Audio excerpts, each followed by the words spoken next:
Missouri lawmakers are running against the clock right now to pass a balanced budget, but the two chambers can't quite agree on public education funding. WGEM's Missouri Capitol reporter Hannah Falcon breaks down how the money could be spent.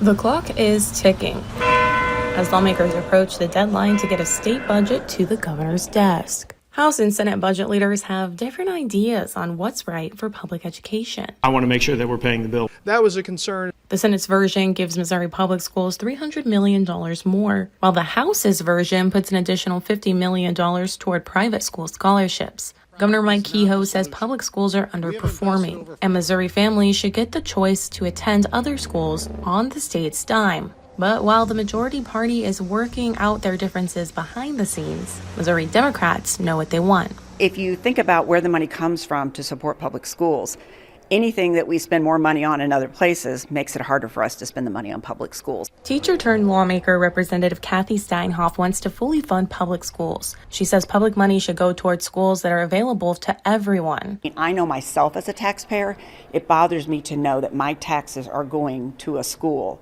when there's a public school system for every kid out there that our taxpayers should be supporting.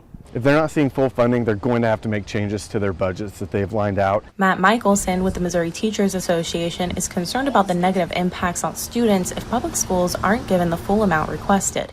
If that's a cut in staff, if that's a cut in services, it will impact students across the state.